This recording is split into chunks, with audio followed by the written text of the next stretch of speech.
Oye, ¿dónde se supone que debes estar ahora mismo? Sí, solo voy a mi próxima clase, señor. Conoces las reglas, déjame ver tu identificación. Mi identificación está en mi taquilla, puedo ir a buscarla.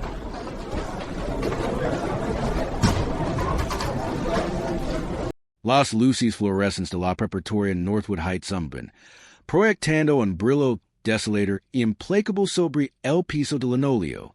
Era martes 17 de octubre, poco después de las 11:30 am.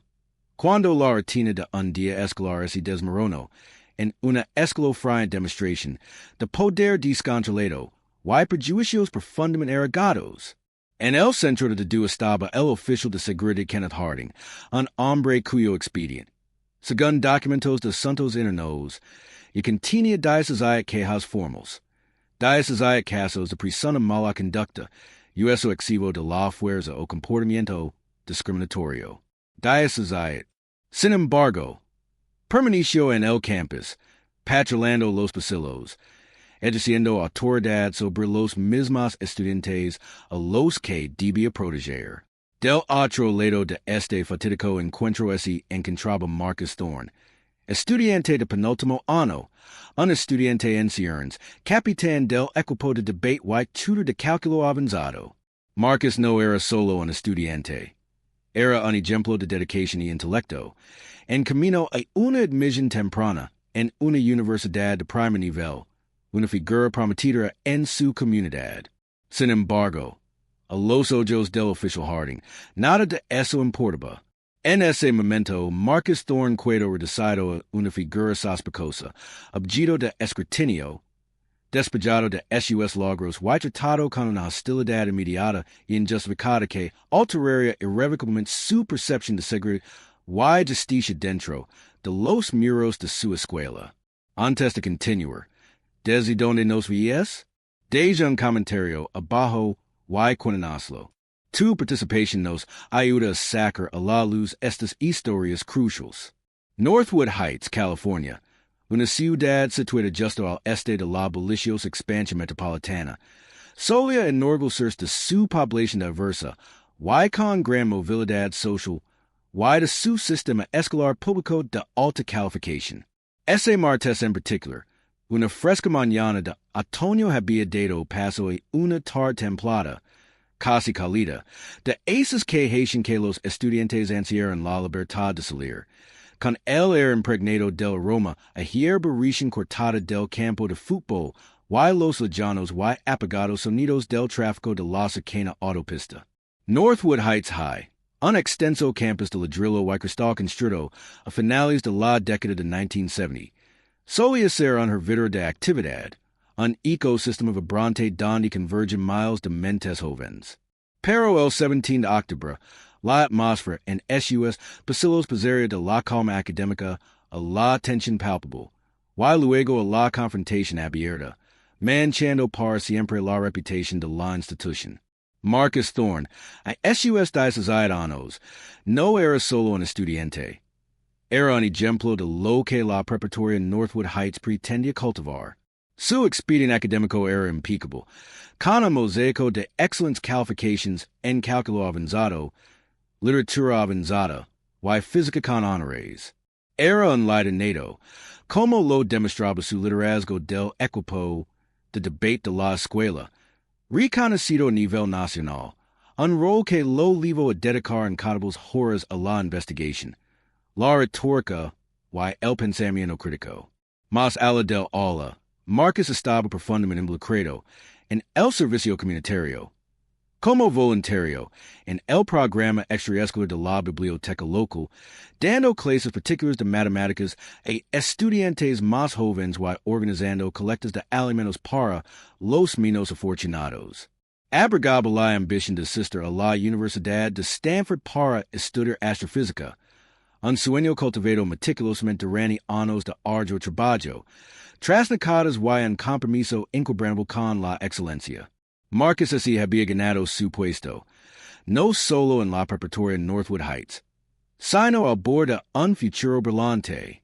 Fue, según todos los parámetros mensurables, un estudiante modelo, un orgullo para su familia, su escuela y su comunidad. Enmarcado contraste, esse encontraba el oficial de seguridad Kenneth Harding, una figura de presencia en el campus había sido, durante mucho tiempo, una fuente de inquieta discreta tanto entre estudiantes como entre el profesorado, aunque pocos se atreven a expresar sus preocupaciones públicamente. Harding, un hombre de casi 40 años, de carácter brusco y reputación de ser excesivo y agresivo, había acumulado un preocupante historial disciplinario durante sus 7 años en el Departamento de Seguridad del Distrito. Los registros de sus internos, posteriormente revelados como parte de la demanda, revelaron un patrón claro y preocupante. Tan solo 2 años antes, en marzo de 2021, Harding había recibido una amonestación formal por escrito por un incidente con una estudiante latina de primer año. La estudiante, al intentar entrar a la escuela después del timbre de la mañana, olvidó su credencial. Harding, según declaraciones de otros estudiantes, supuestamente la agarró del brazo, negándose de dejar la pesar a pesar de sus repetidos intentos de identificarse verbalmente y proporcionar su número de identificación estudiantil. Según informes, la detuvo durante casi 20 minutos, gritando por intentar entrar sin permiso, antes de que interviniera un subdirector. Los padres de la estudiante presentaron una queja formal, alegando angustia emocional y discriminación racial, pero la sanción disciplinaria contra Harding fue mínima.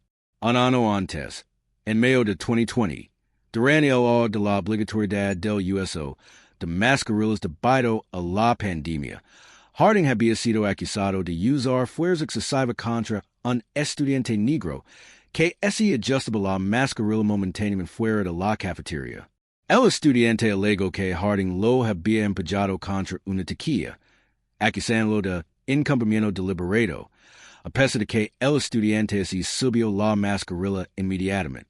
Las grabaciones de vigilancia, que misteriosamente fallaron en los momentos cruciales, no fueron concluyentes, y Harding solo recibió una advertencia verbal. Luego ocurrió el incidente de noviembre de 2019, cuando varios profesores observan a Harding reprendiendo públicamente a un estudiante asiático estadounidense por hablar un idioma distinto del inglés en el pasillo, a pesar de que este mantenía una conversación privada con un compañero. Según se informa, Harding les dijo, "Estoy en Estados Unidos, hablan inglés." Los padres del estudiante presentaron una queja formal, lo que dio lugar a una sesión obligatoria, pero evidentemente ineficaz, de capacitación sobre la adversidad para Harding. Estas fueron solo 3 de las 16 quejas documentadas en su expediente, cada una reflejando un tema de respuesta desproporcionada, insensibilidad cultural y un aparente desprecio por los derechos estudiantiles. El patrón era claro.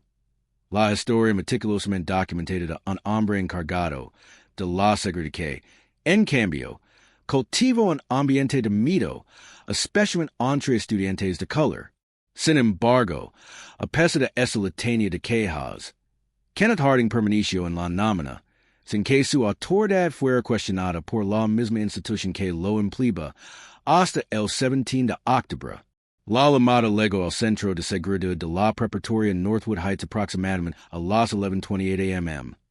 Era imprecisa, con tintes raciales y, en última instancia, infundada, reportando a un individuo sospechoso. Declaró la voz a otro lado, posteriormente identificada como un profesor sustituto que no conoce el campus. Un joven negro, de complexión alta, con una sudadera oscura con capucha, camina cerca del estacionamiento restringido para profesores. Parece que podría estar intentando subir uno de los autos. El centro transmitió la descripción, sin ninguna amenaza específica en la actividad sospechosa verificable, a todo el personal de seguridad activo. El oficial Kenneth Harding, apostado cerca de la entrada sur, respondió de inmediato. Mientras tanto, Marcus Thorne simplemente caminaba. Era la breve y deliciosa transición entre el tercer y el cuarto periodo. Acababa de terminar una intensa sesión de repaso de cálculo avanzado con su profesora, la Sra. Albright, Why si dirigia la biblioteca, una ruta que lo lavabamos alla del limite del aparcamento de professores, un paso designado para estudiantes, aunque menudo transitado. No si detinia, no meridiaba, estaba en una misión, libro de texto en mano. Sumanya formulaba los siguientes pasos para la próxima competition regional de su club de debate. Lavabo una sudadera azul oscuro con capucha de la escuela secundaria en Northwood Heights, estampada con la mascota del Puma. Una prenda como entre los estudiantes. Su actividad era mundana, legítima y totalmente coherente con la de cualquier estudiante concentrado, que se desenvolve en un campus escolar agitado. Era, simplemente, Marcus Thorne, pasando de una actividad académica a otra. Debería obligarse a los oficials, especialmente aquellos en un entorno escolar, a verificar las credentials o la identidad a través de medios no conflictivos antes de intensificar una interacción con un estudiante. Al dar la esquina del edificio de administración, el oficial Harding apareció, bloqueando el paso bruscamente. ¡Ay! ¡Tú!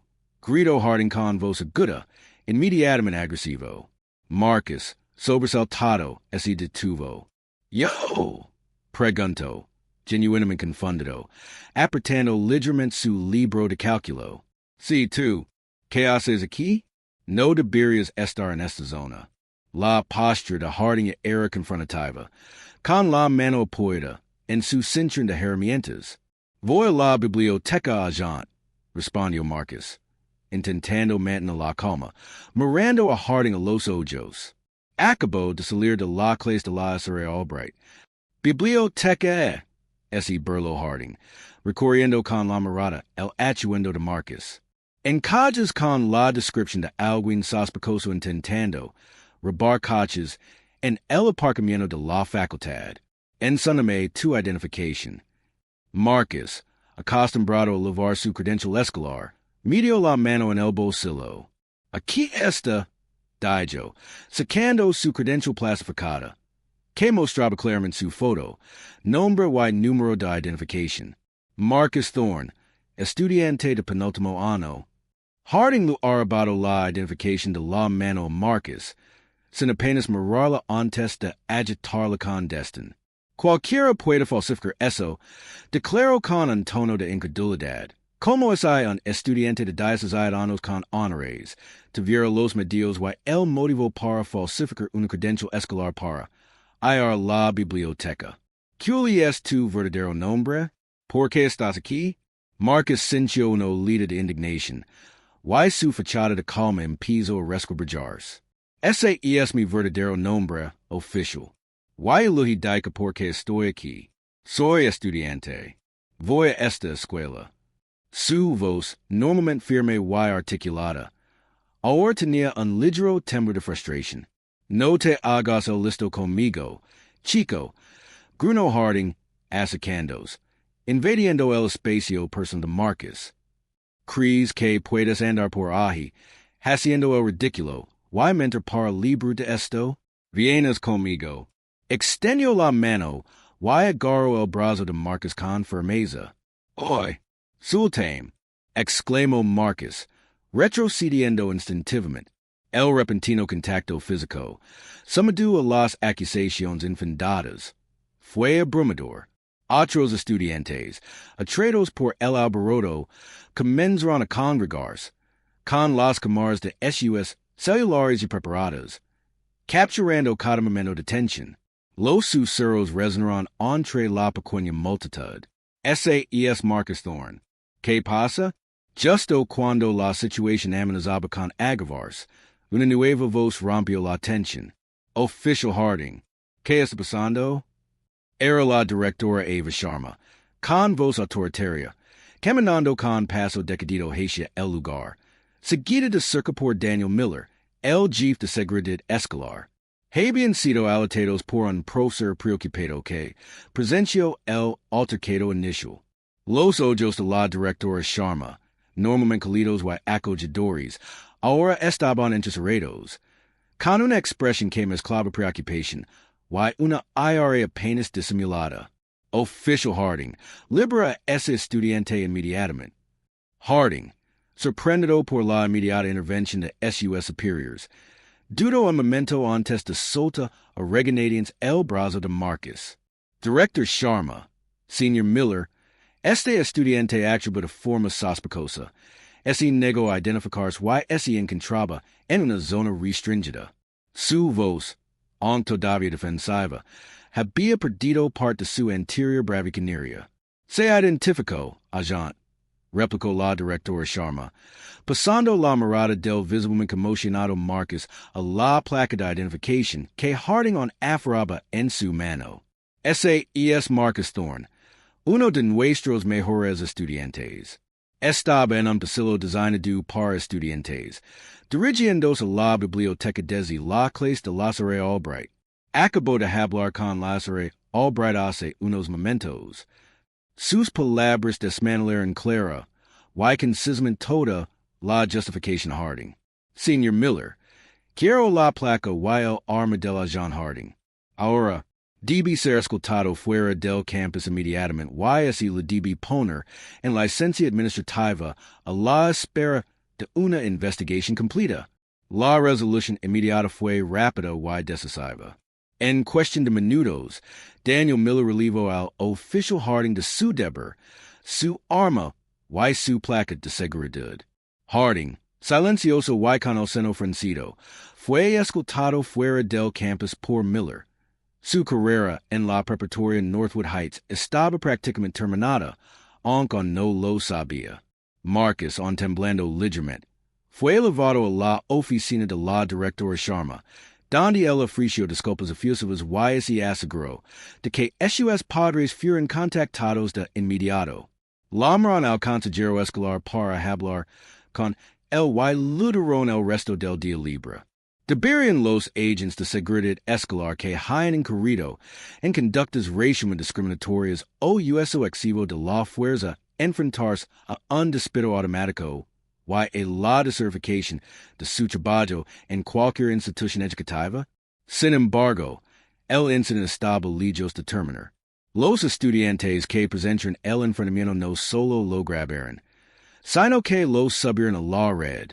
En menos de una hora, las imágenes en editar de la detención agresiva y infundada de Marcus Thorne por parte del agente Harding se habían vuelto virales en redes sociales.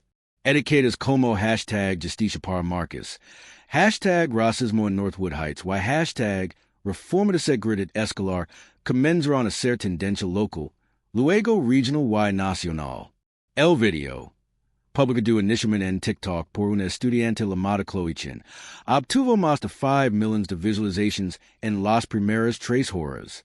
En X, antes Twitter, fue retuiteado cientos de miles de veces, generando aproximadamente 1.5 millones de impresiones. Los medios de comunicación, alertados por las imágenes virales, comenzaron a contactar a la escuela y a la familia Thorne en cuestión de horas. La respuesta institucional, inicialmente, fue un intento desesperado de controlar los daños. El distrito escolar, unificado de Northwood Heights, emitió un comunicado esa misma noche, reconociendo el incidente, anunciando la baja administrativa de Harding y enfatizando su compromiso con la seguridad y la equidad estudiantil. Sin embargo, el comunicado sonó vacío en la cruda evidencia del video. Los padres de Marcus, la DRA, Eleanor Thorne, respetada cirujana pediátrica, y el señor Robert Thorne, abogado de derechos civiles, no se conformaron con trivialidades. En 48 horas, presentaron una demanda integral por derechos civiles contra el agente Kenneth Harding, el Distrito Escolar Unificado de Northwood Heights y la Junta de Education. La demanda, presentada en el Tribunal Superior de California, Condado de Alameda, alegaba múltiples cargos: privación ilegal de la libertad, agresión, lesiones, infligir intencionalmente angustia emocional y una violación de los derechos constitucionales de Marcus Thorne bajo las enmiendas cuarta y decimocuarta. Fundamentalmente, también se taba la contratación, retención y supervision negligence del agente Harding por parte del distrito, haciendo referencia específicamente a su extenso historial disciplinario y la incapacidad del distrito para abordar adecuadamente el claro patrón de mala conducta. La demanda buscaba no solo daños compensatorios y punitivos, sino también reformas sistémicas en las políticas de seguridad y los protocolos de capacitación del distrito. La batalla legal fue intensa, pero las pruebas abrumadoras, las imágenes de la Cámara Corporal, publicadas posteriormente por el distrito bajo prisión pública, corroboraron cada detalle de los videos grabados por los estudiantes. El historial disciplinario del agente Harding, meticulosamente detallado en la demanda, presentaba una imagen innegable de un fallo sistémico. En un caso imposible de ganar y la creciente prisión pública, el Distrito Escolar Unificado de Northwood Heights recurrió a mediación. El 23 de abril del año siguiente, el distrito anunció un acuerdo. La familia Thorne recibió $3.20 millions, el acuerdo más cuantioso en la historia del Distrito Escolar Unificado de Northwood Heights por una violación de derechos civiles que involucraba a un estudiante y personal escolar. El acuerdo representó un claro reconocimiento del grave daño infligido a Marcus Thorne y de la culpabilidad del distrito. En cuanto al oficial Harding, su despido se confirmó pocos días después del acuerdo. La carta oficial de despido, publicada públicamente, citaba mala conducta grave, violación de la política del distrito sobre interacción con estudiantes y un patrón demostrado de comportamiento poco profesional y racialmente discriminatorio. Además, la Oficina de Seguridad y Servicios de Investigación de California, tras revisar el incidente y el historial labor de Harding, solicitó decertificarlo, revocando permanentemente su licencia para trabajar como guardia de seguridad en el estado de California. Su carrera, cimentada sobre una base de agresión y prejuicios desordenados, estaba definitivamente terminada. Meses después del incidente y el acuerdo posterior, Marcus Thorne, ahora de 15 años, se presentó en un auditorio abarrotado en una reunión especial del Consejo Escolar, con voz firme y una madurez indescriptible. Estaba allí no solo como víctima, sino como ejemplo de resiliencia y defensor del cambio. Si esto me puede pesarme, comenzó, recorriendo con la mirada los rostros de estudiantes, padres y líderes comunitarios, a un estudiante con un expediente académico perfecto, con una identificación sin impedimentos. En mi propia escuela, entonces lo puede pesar cualquiera. Lo puede pesar a un niño de primer grado, a un niño de kinder. ¿Qué mensaje transmite cuando las mismas personas encargadas de protegernos son quienes nos hacen sentir más vulnerables, los más atacados? Sus palabras resonaron con una profunda verdad. Fui acusado, detenido y humillado no por nada que hiciera, sino por mi apariencia, por los prejuicios implícitos de un oficial que nunca debió haber estado en esa posición. Mi identificación, mis palabras, mi verdad, nada de eso importó en ese momento. Lo único que importaba era el color de mi piel y las suposiciones que conllevaba. No se trata solo de una manzana podrida, se trata del barro. Se trata de un sistema que permitió que se acumularan diversas quejas, sin una verdadera rendición de cuentas. Se trata de un sistema que priorizó la comodidad de un oficial sobre la seguridad y la dignidad de sus estudiantes. Su testimonio fue una poderosa acusación, un llamado a la introspección para toda una institución. Deberían incidentes como este, donde se demuestra claramente un sesgo racial sistémico en la seguridad escolar, desencadenar automáticamente investigaciones federales sobre las prácticas de contratación, los protocolos de capacitación y los mecanismos de supervisión del distrito escolar. Tras la indignación generalizada y el sustancial acuerdo, el Distrito Escolar Unificado de Northwood Heights inició una revisión externa y independiente de su Departamento de Seguridad, realizada por una organización nacional de derechos civiles especializada en equidad educativa. Los hallazgos fueron contundentes. El informe destacó varias fallas sistémicas, una grave falta de capacitación adecuada sobre prejuicios para el personal de seguridad, un preciso de resolución de quejas opaco y ineficaz que permite que los oficiales con múltiples quejas continúen en esos puestos prácticamente sin supervisión. Una supervisión insuficiente por parte de la administración del distrito, y una cultura que a menudo priorizaba el mantenimiento del orden mediante la fuerza, en lugar de fomentar un entorno de aprendizaje seguro y de apoyo. El informe también señaló una mentalidad generalizada de nosotros contra ellos entre algunos miembros del personal de seguridad, especialmente hacia los estudiantes de color, en lugar de un enfoque orientado a la comunidad. En respuesta a estos hallazgos y bajo una enorme presión pública, el distrito anunció una serie de reformas radicales. Todo el personal de seguridad existente recibiría capacitación intensiva y obligatoria sobre prevención prejuicios y desescalada, desarrollada en colaboración con organizaciones comunitarias y psicólogos infantiles. Se estableció un nuevo portal en línea transparente para quejas de estudiantes y padres, y así designó un defensor del pueblo independiente para supervisar el proceso. Además, el distrito así compromiso a diversificar su fuerza de seguridad y implementar un modelo de policía comunitaria, donde los guardias de seguridad recibirían capacitación en desarrollo juvenil y prácticas de justicia restrictiva.